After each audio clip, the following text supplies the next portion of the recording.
হবে না, হবে না, হবে না। আজকে জাতীয় পার্টি ভোট করছে, সবাইকে ভোট করছে।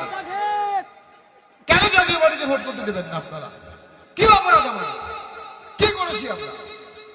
মানুষের জন্য কথা বলেছি আমরা সংসদে কথা বলেছি, টকশোয় কথা বলেছি, পত্রিকায় লিখেছি, মানবাধিকার নিয়ে কথা বলেছি, ভোট করেছি। ভোট কে করে নেয়? 88 ভোটে আশু মোরাদ ভোট করেছিল, আজকে তিনি আওয়ামী লীগ বিরোধী আন্দোলনে ছিলেন। 86-এ জামাত ইসলামী ভোট করেছিল এরশাদের সময়। 96-তে বিএনপি একতরফা 15 আগস্টে ফেব্রুয়ারি ভোট করেছিল।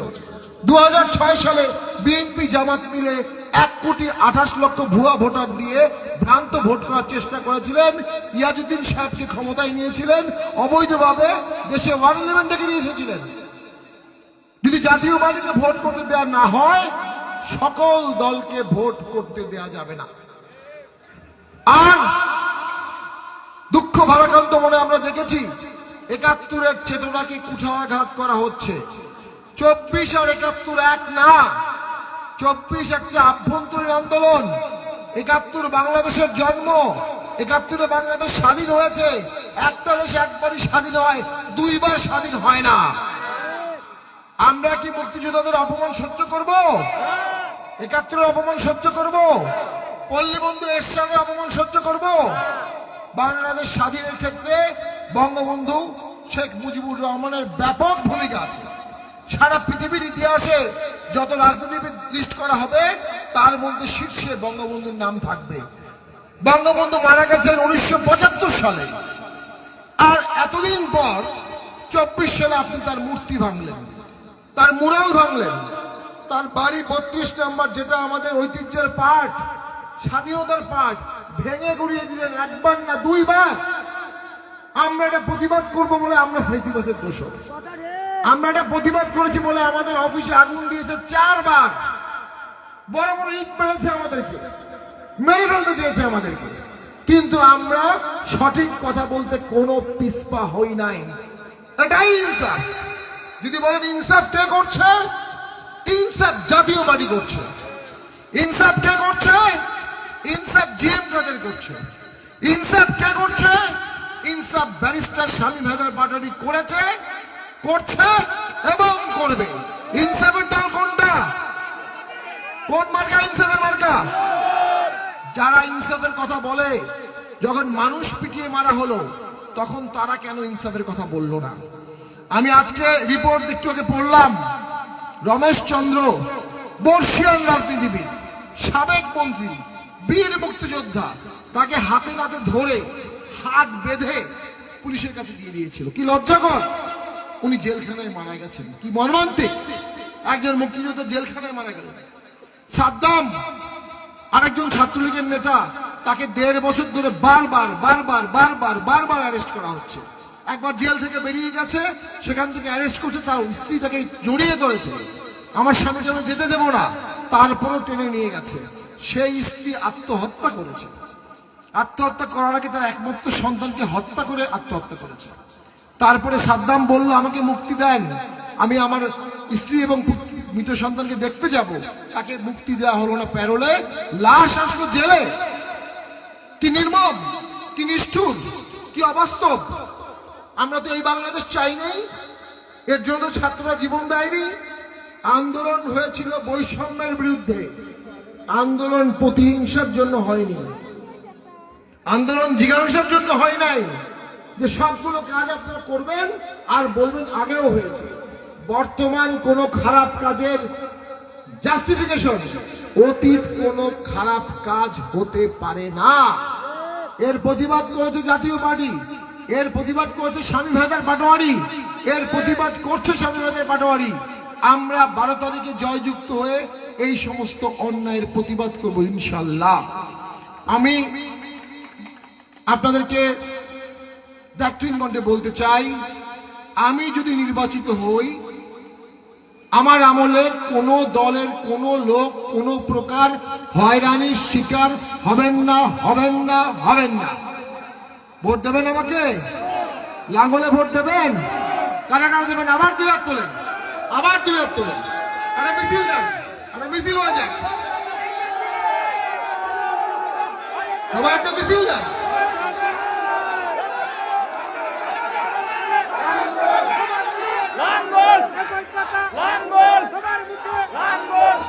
ভাইরা আমার মার্কা ধরে এক করছে মার্কা এই সবাই বলে এই আগে তোকে এই 12 তারিখে এই ইনশাআল্লাহ এই জিতে যাবে এই পেশাল ভাই এই চিন্তা নয় এই থামার হাটে এই আগে তোকে এই 12 তারিখে এই দেখিয়ে যাবে। আমি আরেকটা জিনিস বলতে চাই, আমরা দেখলাম আওয়ামী লীগকে নির্বাহী আদেশে ব্যান করা হলো। আমরা যখন জামাত ইসলামীকে ব্যান করা হয়েছিল, আমরা বলেছিলাম নির্বাহী আদেশে কোনো রাজনৈতিক দলকে নিষিদ্ধ করা যাবে না। আমরা দেখলাম আওয়ামী লীগকে নিষিদ্ধ করা হলো। একইভাবে আমরা বললাম আওয়ামী লীগকে নিষিদ্ধ করা যাবে না, এটা বেআইনি। এখন আওয়ামী লীগের দোষী লোকের শাস্তি হবে, যারা জনপ্রিয় তারা ভোটে জিতবে, যারা অজনপ্রিয় তারা ভোটে হারবে। এটাই গণতন্ত্র, এটাই অন্তর্ভুক্তিমূলক রাজনীতি। কিন্তু আওয়ামী লীগকে ভোটের বাইরে রাখার জন্য নির্বাহী আদেশে আওয়ামী লীগকে বেআইনি ভাবে নিষিদ্ধ করা হয়েছে। আমরা এটার প্রতিবাদ জানাচ্ছি। যদি এমপি নির্বাচিত হই, আমি সংসদে গিয়ে এই নিষেধাজ্ঞা বাতিলের দাবি তুলব ইনশাল্লাহ। জাতীয় পার্টিকেও বাতিলের আহ্বান করা হয়েছিল, জাতীয় পার্টিকেও ব্যান করার দাবি তোলা হয়েছিল। আমরা কৃতজ্ঞ, সেই সময় বিএনপির যুগ্ম মহাসচিব উনি একটা চিঠি দিয়ে বলেছিলেন নির্বাহী আদেশে কোনো দল ব্যান করা এবং কোনো পার্টি অফিসে আঘাত করা এটা ওরা মেনে নেবে না, এটা ওরা স্বীকার করবে না। আমরা বিএনপির কাছে কৃতজ্ঞ। এরপরে আমাদের উপর নির্যাতন কমেছে। আজকে মুক্তিযুদ্ধের সপক্ষের সকল দল এক হতে হবে ভাইরা আমার। ৭১ যুদ্ধ আবার করতে হবে, আবার যুদ্ধ করতে হবে অস্ত্র হাতে। এবারে অস্ত্রটার নাম ভোট। 12 তারিখে ভোট দিয়ে ৭১ চেতনাকে প্রতিষ্ঠা করতে হবে ইনশাল্লাহ। আমি আপনাদের কাছে দল মত নির্বিশেষে ভোট চাই। আমি গত ১.৫ বছর দায়িত্বহীন কণ্ঠে ন্যায়ের পক্ষে কথা বলেছি। কোন মবকে ভয় পাইনি, মবকে জয় করার চেষ্টা করেছি। আমি যদি ভোটে হেরে যাই, হয়তো বা আমাকে অ্যারেস্ট করবে, আমাকে জেলে নেবে, আমাকে মেরেও ফেলতে পারে, আমার ফাঁসিও হতে পারে। ৯১ সালে এরশাদকে যখন জেলে নিল, উত্তরবঙ্গের লোক ভোট দিয়ে তাকে জয়যুক্ত করে তার জীবন বাঁচিয়েছে। আজকে আমি আপনাদের কাছে আকুল আবেদন চাই, আপনারা আমাকে ভোট দেন, ভোট দিয়ে আমার জীবন রক্ষা করেন। আমি সাহসী বক্তব্য দিয়েছি, আমি যদি ভোট না পাই তাহলে আমাকেও ফাঁসি দিতে পারে। আপনারা কি আমার মৃত্যু চান? ফাঁসি চান? ভোট দেবেন তাহলে আমাকে? ভোট দেবেন? সকাল সকাল দেবেন, সকাল সকাল গিয়ে ভোট দেবেন। আমি এই সুন্দরগঞ্জে 1 সপ্তাহের ব্যবধানে 1800 কোটি টাকার বরাদ্দ নিয়েছিলাম। 1800 কোটি। 72 সাল থেকে 17 সাল 18 সাল পর্যন্ত সকল বরাদ্দ যোগ করলেও 1800 কোটি হবে না। প্রত্যেক মসজিদে বরাদ্দ দিয়েছে। 95 ভাগ মসজিদ আমার বরাদ্দ পেয়েছে। প্রত্যেক মন্দিরে বরাদ্দ দিয়েছি। 95 ভাগ মন্দির আমার বরাদ্দ পেয়েছে। একটা টিআর কমিটির দুর্নীতির অভিযোগ আমার বিরুদ্ধে কেউ করতে পারবে না। কারণ জমি দখল করি নাই, কোন নিয়োগ বাণিজ্য করি নাই। এখানে অটো চাঁদা নেওয়া হতো, জীবনের ঝুঁকি নিয়ে আমি অটল টোল বন্ধ করেছি, তিস্তা সেতু করেছি। আমি যদি সকলকে ভালোবেসে একত্রে দেশ সুন্দরগঞ্জ চালাতে পারি, আমি সকল দলের কাছে ভোট চাইতে পারি না? ভোট দেবেন না আমাকে? ইনশাল্লাহ আপনাদের ভোটে জয়যুক্ত হয়ে 12ই ফেব্রুয়ারি বিজয় কেতন উড়িয়ে সুন্দর সুন্দরগঞ্জ সাজাবো, শান্তির সুন্দরগঞ্জ সাজাবো, সুশাসনের সুন্দরগঞ্জ সাজাবো, পার্লামেন্টে যাব। 3 বার যদি আপনারা ভোট দেন, 3য় আমি এমপি হব। আজকে অনেক কষ্ট করেছেন যে মা বোনেরা, একটু চিন্তা করেন, আধা ঘন্টা কষ্ট করলেন আজকে আরো, আর ভোটের দিন ভোট দিলেন। যাকে ভোট দিচ্ছেন তিনি মন্ত্রীও হতে পারেন, তিনি বিরোধী দল নেতাও হতে পারেন। সংসদে 11টা সারি থাকে। যারা প্রথমবার এমপি হয় তারা 11 নম্বর সারিতে বসে, যারা 3য়বার এমপি হয় তারা দ্বিতীয় বা প্রথম সারিতে বসে, পার্টির মহাসচিবরা সাধারণত প্রথম সারিতে বসে। আমি জনগণের সামনে বলতে চাই, আপনারা কি প্রথম সারির এমপি চান নাকি 11তম সারির এমপি চান?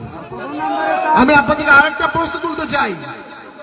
আমি যে পরিমাণ মসজিদ মন্দিরে বরাদ্দ দিয়েছি, এর আগে কেউ এরকম বরাদ্দ দেয়নি। এখন যারা এমপি প্রার্থী আছে তারাও দিতে পারবে না। আমি অভিজ্ঞ এমপি, অভিজ্ঞ পার্লামেন্টারিয়ান। আমি যদি এমপি নির্বাচিত হই, আমার টিআর কাবিতে বরাদ্দ সম্পর্কে জানা আছে, জেলা পরিষদ বরাদ্দ সম্পর্কে জানা আছে, RIIPD LGD বরাদ্দ জানা আছে, জনস্বাস্থ্যের বরাদ্দ জানা আছে, পূর্তর বরাদ্দ জানা আছে, ত্রাণের বরাদ্দ জানা আছে। আমি এই বরাদ্দগুলো নিয়ে খুব দ্রুত কাজে ঝাঁপিয়ে পড়তে পারবো। আমি দৃষ্টিনন্দন লাইব্রেরি করেছি সুন্দরগঞ্জে, শোভাগঞ্জে একটা লাইব্রেরি করার চেষ্টা করেছিলাম, হাটে শেড দিয়েছি, টাইলস লাগিয়েছি। এই সুন্দরগঞ্জে প্রথম সোলার আমি লাগিয়েছি, মসজিদে এসি দিয়েছি, দৃষ্টিনন্দন পার্ক করেছি একটা সুন্দরগঞ্জে পৌরসভা, পুলিশকে 4টা গাড়ি দিয়েছি। যেদিন এমপি হয়েছি সেদিন 2টো অ্যাম্বুলেন্স নিয়ে গিয়েছি, আমাদের সমস্ত লোকজন এই অ্যাম্বুলেন্সের সেবা পেয়েছিল।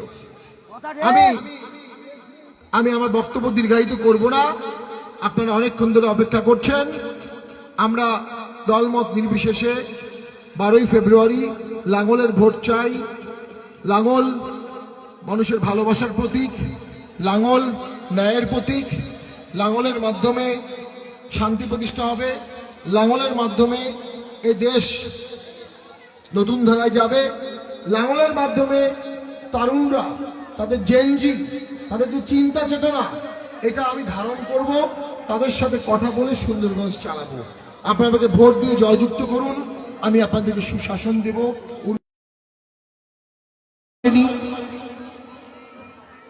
এই জন্য আমি আপনাদের কাছে ক্ষমা প্রার্থী। এমপি যখন ছিলাম প্রতিদিন সংসদে যেতাম এবং সংসদে গিয়ে কথা বলতাম, যে কারণে এলাকায় একটু সময় কম দিয়েছি, এটা নিয়ে অনেকে মন খারাপ করেছেন। আমি কথা দিচ্ছি, সামনে এমপি হলে আমি সংশোধন হব এবং আমি আপনাদেরকে বেশি সময় দিব ইনশাল্লাহ। আমি আমার বক্তব্য দীর্ঘায়িত করব না। দেশের এই ক্রান্তি লগ্নে জাতীয় পার্টি দেশ বাঁচানোর রাজনীতি করছে, দেশের এই ক্রান্তি লগ্নে জাতীয় পার্টি দেশ রক্ষার রাজনীতি করছে, দেশের এই ক্রান্তি লগ্নে জাতীয় পার্টি ৭১-এর চেতনা রক্ষার আন্দোলন করছে, দেশের এই ক্রান্তি লগ্নে জাতীয় পার্টি বঙ্গবন্ধুর আদর্শকে রক্ষার চেষ্টা করছে। কারণ বঙ্গবন্ধুর আদর্শ স্বাধীনতার আদর্শ। একটা মহল চাচ্ছে দেশ থেকে বঙ্গবন্ধুর নাম মুছিয়ে ফেলতে, একটা মহল চাচ্ছে দেশ থেকে পল্লীবন্ধু এরশাদের নাম মুছে ফেলতে, একটা মহল চাচ্ছে ৭১-এর ইতিহাস মুছে ফেলতে। আমরা জীবনের শেষ রক্তবিন্দু দিয়ে আমরা ৭১-এর চেতনাকে ধারণ করব, বৌদ্ধবাদকে ধারণ করব, সুন্দরগঞ্জকে সাজাবো এবং রাঙাবো। সুন্দরগঞ্জ আবার সুন্দর হবে, সুন্দরগঞ্জের অসুন্দরগঞ্জ হবে না। ধন্যবাদ সবাইকে। ভোট দেবেন তো? আমাকে কথা দেন, সবাই ভোট দেবেন তো? কথা দেন, আরেকবার হাত তোলেন, সবাই আরেকবার হাত তোলেন।